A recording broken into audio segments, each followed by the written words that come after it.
मैंने अभी सुना कि आपने जब से नोक में ज्वाइन किया और रिटायरमेंट भी वहां से लिया, आज के इस युग में, आज के इस वातावरण में एक आदमी से कोई 40-40 साल तक उस गांव के अगर लोग संतुष्ट रहते हैं तो ये बात तो पक्की है कि वो अपनी ड्यूटी के प्रति समर्पित रहे होंगे लोगों के साथ में, और उनके नीचे पढ़ने वाले बच्चों को उन्होंने सही दिशा में गाइड किया है। इसलिए 40 साल तक इनको नहीं हटाया गया। ये बहुत बड़ी उपलब्धि है और गर्व की बात की भी है।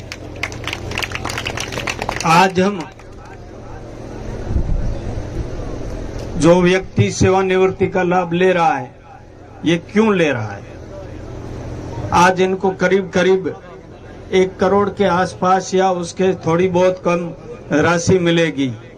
पूरा जीवन भर इन्होंने आनंद से जीवन जिया और अपने बच्चों को भी पढ़ाया और पूरे गांव के भी, जो नोक के आसपास के गांवों के बच्चों को भी पढ़ाया और उन्हें एक अच्छा इंसान बनाने का काम किया। ये किसकी बदौलत किया है? शिक्षा की। जैसे मेरे से पहले कहा, बाबा साहब B.R. अम्बेडकर ने कहा था कि शिक्षा एक शेरनी का दूध है, जो पिएगा वो दहाड़ेगा। इंसान को सबसे आज के जमाने में, आज के इस डेमोक्रेसी सिस्टम में अगर कोई इंसान को आगे ले जाने वाला कोई भी एक आधार है तो वो शिक्षा है। मैं आपको याद दिलाना चाहता हूं कि बाड़मेर जिला मुख्यालय पर किसान छात्रावास बनाया गया।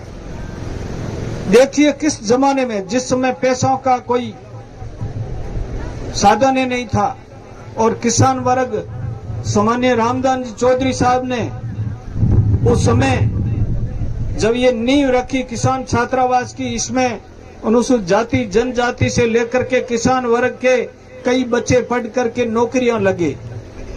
आजकल तो सभी ने जातिगत अपने छात्रावास भी बना लिए।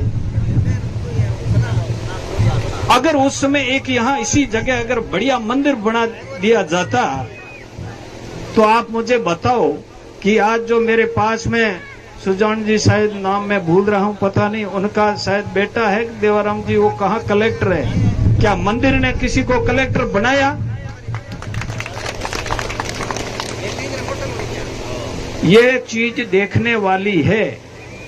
कुछ लोग, जमाना होता था गुरुआ में चेला बढ़िया, एक शब्द आया करतो के मढ़िया, ये तो गुरुआ में चेलो बद्यो वो।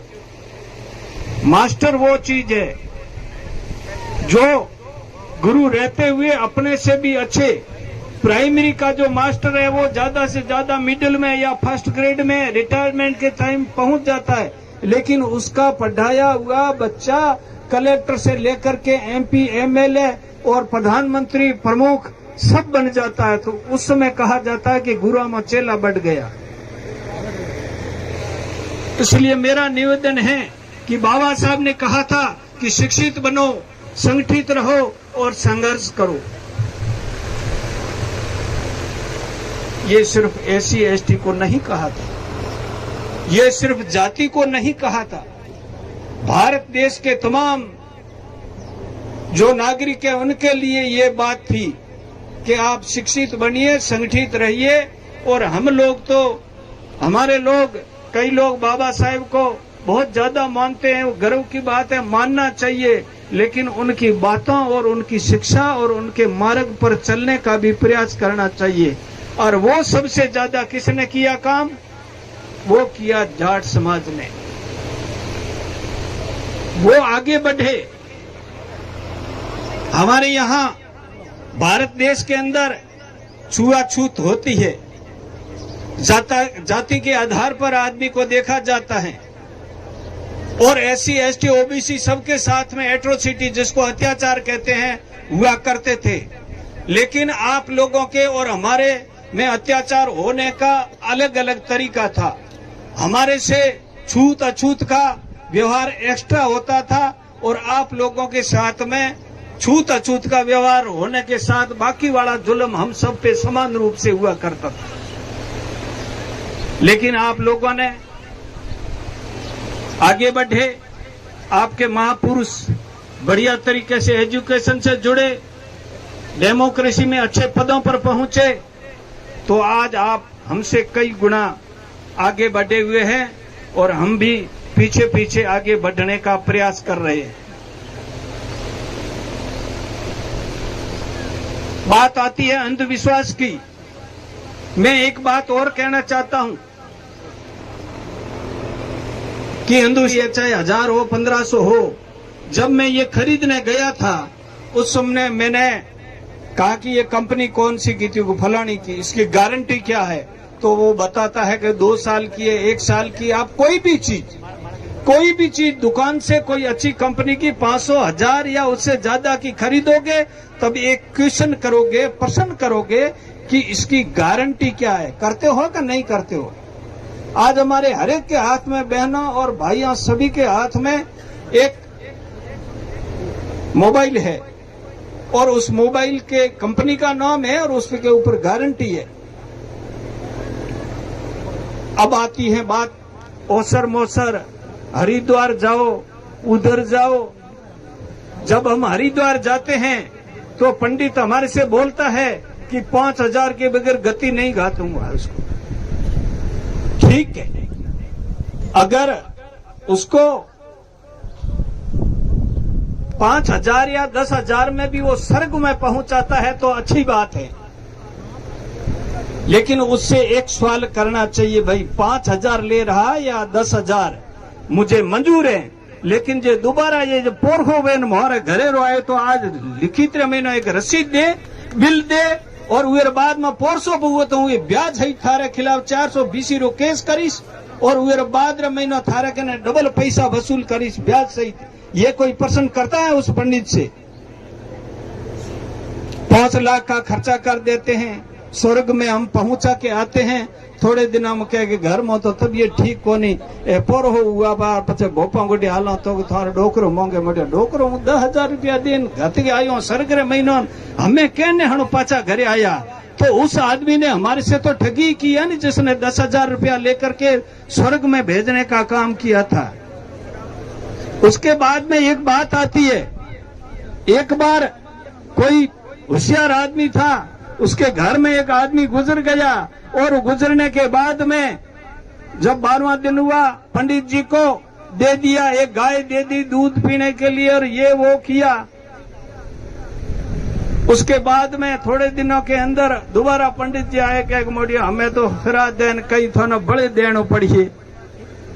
जदे हुए होशियार आदमी हुए प्रश्न कियो कि बिल्कुल पंडित जी थ्यानो दो ये पैसा वो बिल्कुल आगे मिले, जो थानो घी दियो वो मिले, गा दीनी जो डोकरो बिल्कुल घोर उड़ा बैठा है मोरे और उन्होंने दूध पिए होरा बैठा था। भैया मोनो दियो जो मिले आगे थारे बुजुर्गों नो तो मिले, पण हमें एक राते मोहर नई समस्या हुई तो के की हुई तो मोटिया डोकरे रे गढ़ पो निकले हुए कहो कि महाराज रे थे जो गा दीनी मन मिली रही, हमें गढ़ मा तो थोड़ो डोम दे दो जो मनो हमारे ये तो फूंकारो हो जाए। तो महाराज कह के हड़बड़ी बाहर काटो, यो की करो मडिया रुड़ाओ पो तो रुड़ाओ की करो, गाय दूध मिल सके तो हमें ये थानो दिया वही चीज तो आगे मिले। जरे हुए कहो भाई पेटरा पोपड़ा मेहरबानी करो मारी जन छोड़ो। तो सच्चाई तो ये है, मैं ज्यादा नहीं बोलूंगा कि कुछ लोगों को ठीक नहीं लगता होगा। मेरा तो यही कहना है कि शिक्षा, सब चीज अपने बच्चों को शिक्षा दो और शिक्षा से हमारा भविष्य सुधरेगा। शिक्षा ही सब कुछ इंसान को इंसान का रूप देगी। हम पुरानी बीमारियों से जिस प्रकार से जातिवाद वगैरह सभी आज एक मंच पे बैठे हैं सभी लोग, क्यों? क्योंकि हम लोगों ने भी जो धंधा जो पुराना जातिगत था वो छोड़ दिया। आज लोग अलग अलग धंधा कर रहे हैं, आज लोग डीजे रख रहे हैं, कोई टेंट खोल रहे हैं, कोई सोनी का काम कर रहे हैं, कोई दूसरा काम कर रहे हैं। अभी जातिगत वो नहीं रहा है। जो लोग आगे बढ़े हैं पढ़े हैं, पहले कोई जमाने में पेट्रोल पंप एजेंसियां जो कंपनियां रही, हीरो होंडा वगैरह वगैरह ठेकेदार, ये कोई जाति विशेष के लोग हुआ करते थे। आज सभी लोगों के एजेंसियां हैं, पेट्रोल पंप है, विद्यालय है, बसें हैं, ट्रकें हैं, ठेकेदारी है, ये सिर्फ शिक्षा के कारण ही संभव हो पाया है। नहीं तो हम उस समय सिर्फ हल चलाते थे और आज भी हल चलाते रहते थे। हल चलाना कोई बुरी बात नहीं है, इसलिए हमें खेती भी करना चाहिए। अन्न उपजाने वाला किसान वो भी जागरूक होना चाहिए। जब इस देश के अंदर काले कानून लाए गए उस समय देश के किसानों ने हुंकार भरी और केंद्र की इतनी भरपूर बहुमत वाली सरकार ने किसानों के आगे घुटने टेके। ये किसानों की एकता और उसका नेतृत्व करने वाले लोगों को मैं धन्यवाद देना चाहता हूं कि आजादी के बाद में इतना बड़ा आंदोलन किया, वो इस डेमोक्रेसी की वजह से किया, प्रजातंत्र की वजह से किया। नहीं तो शासन दूसरा होता कि राजा का बेटा राजा बनेगा, लेकिन अब राजा का बेटा नहीं राजा बनेगा। इस भारत का संविधान है, जो आदमी काबिल है पढ़ेगा सो बढ़ेगा। और हम लोग आगे बढ़ो, पढ़ो और सब लोग इन जो जातीय संकीर्णता से बाहर आओ, आपसी भाईचारा बढ़ाओ। और दूसरे युवाओं लोगों से मैं कहना चाहता हूं कि ये जो फोन हमारे हाथ में है, इस फोन का धंधे के लिए उपयोग करो। इस फोन का एक दूसरे के कोई एक्सीडेंट होता है या कोई काम है, उसके लिए उपयोग करो और उसकी मदद करो, न कि किसी धर्म के खिलाफ या किसी व्यक्ति के खिलाफ। ये खोटी छोटी जो बातें हैं ये लिखना बंद करें। और उस जो जिस लिए आप देखिए कई बिजनेसमैन है जो इस फोन के माध्यम से करोड़ों का व्यापार करते हैं और हम उल्टी सीधी लिख करके जेल चले जाते हैं। तो देखो हुए कहे जो जैसी नीयत वैसी मुराद। बाबा जी गप्पड़ तो कहे भावना सफल, जैसी नीयत है वैसी मुराद है। हमारे हाथ में फोन है, एक आदमी धंधा कर रहा है और दूसरा आदमी जेल जा रहा है, ये उसकी नीयत पे है। मैं ज्यादा आपका समय नहीं लूंगा। मैं पुनः घर के कामकाज से निवृत्त होकर के समाज सेवा के कार्य काम के अंदर जुड़ना चाहिए, ताकि क्या है, इन्होंने जो 40 वर्ष तक सेवा की है, सरकारी सेवा, वो सेवा का लाभ है, वो सेवा का जो अनुभव है वो समाज के दूसरे लोगों को भी मिले। इस मौके पर मैं प्रमुख रूप से समाज के अंदर जो कुछ ऐसी कुरीतियां, अंधविश्वास और शिक्षा के क्षेत्र में हमारे समाज में विशेष रूप से जो कमियां हैं उसके बारे में मैं आपको 5-7 मिनट में ही समय लेकर के कुछ बातें बताऊंगा। साथियों, मैं पिछले काफी 3-4 साल से इस अभियान के अंदर जुड़ा हुआ हूं। उस अभियान के अंदर मुख्य रूप से हमारे समाज के अंदर एक जो बड़ी बात देखने को आई है वो शिक्षा की सबसे बड़ी कमी है। उस शिक्षा के कमी के कारण ही हमारा समाज है वो पिछड़ता जा रहा है।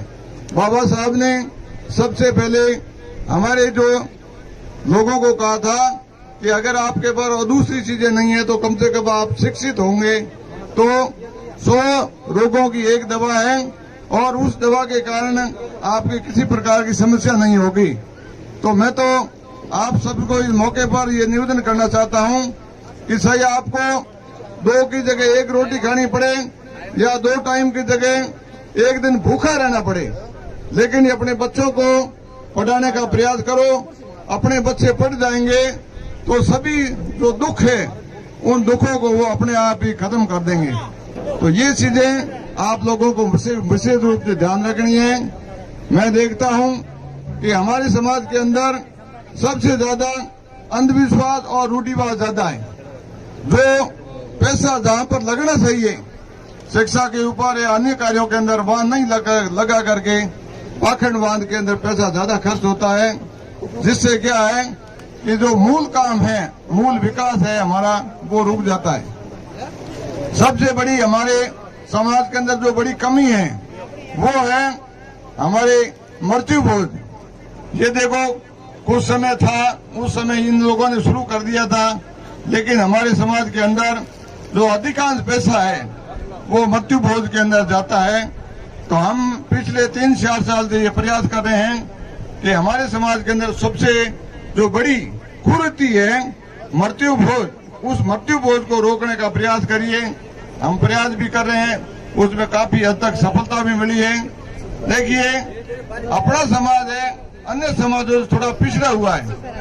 देखिए, ब्राह्मण समाज देखिए, राजू समाज देखिए, और दूसरे जो जैन समाज है उनके अंदर इस प्रकार की कोई प्रथा नहीं है, लेकिन हमारे समाज के ऊपर ये मूल रूप से थोप दी गई है और उसको अपन ढोते जा रहे हैं, जिससे क्या है कि लाखों रुपया हमारे मृत्यु भोज के अंदर खर्च हो जाता है और जिससे क्या है कि हम दिनों दिन पिछड़ते जाते हैं। जिससे लोगों का पैसा है वो खेत खलियान है बिक जाता है और हम पिछड़ रहे हैं। तो मेरा इस मौके पर आप सभी से निवेदन है कि आप इस प्रकार की जो कुरीति है उससे दूर रहें, जिससे क्या है कि अपना पैसा है शिक्षा के क्षेत्र में लगे और हमारा समाज थोड़ा आगे बढ़े। इसी प्रकार हमने नशे की प्रवृत्ति, अब नशे की जड़ है वो कहाँ से शुरू होती है? मृत्यु भोज होता है, जो ही हमारे घर में बूढ़े बुजुर्ग की मृत्यु होती है उसके अंदर नशा वहीं से शुरू हो जाता है और उसके अंदर कई आजकल देख रहे हैं अपन युवा लोग हैं वो इसके अंदर नशे के अंदर गर्त में फंसते जा रहे हैं।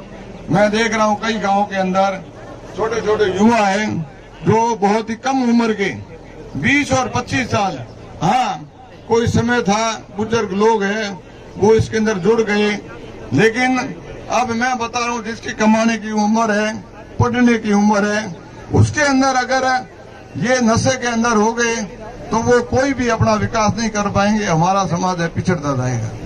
तो मेरा आप सभी से निवेदन है कि आप लोग हैं इस नशे की प्रवृत्ति से दूर रहें, अपने बच्चों को अधिक से अधिक शिक्षा के क्षेत्र में जोड़ें, जिससे क्या है हमारा समाज धीरे धीरे आगे बढ़े।